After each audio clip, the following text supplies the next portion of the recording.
हम मुमताज हासमस्त मिथिलावासी गोर लागै छी। सामा के समदाउन गाबऽ जा रहल छी। जय मिथिला, जय मैथिली, जय माँ जानकी। काथी लाए भेलै सखी है मोरा गानमा, मोरा गानमा काथी लाए भेला बिया, काथी लाए भेला बिया। एका कोस गेली सामा, दुई कोस गेली, दुई कोस गेली, तेसरे में फाटा कुहेस, तेसरे में फाटा कुहेस।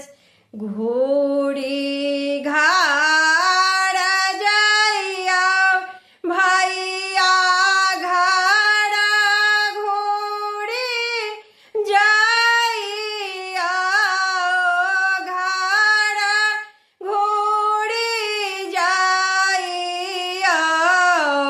आमा के कहा बाबूझा, आमा के कहा बाबूझा, आमा के कहा बनी पाथर भय बैसती, पाथर भय बैसती।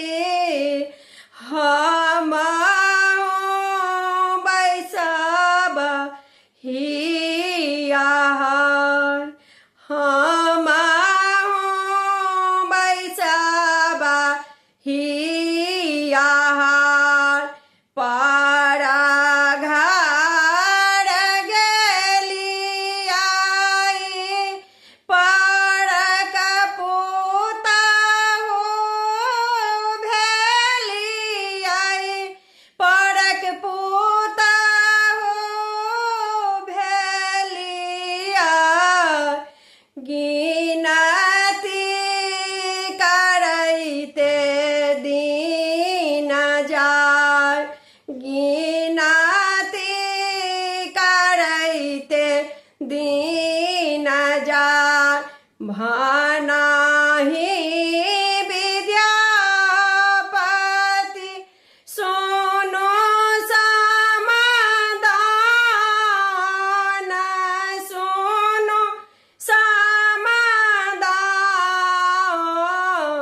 सबहक बेटी सासुर जाय, सबहक बेटी सासुर जाय। धन्यवाद।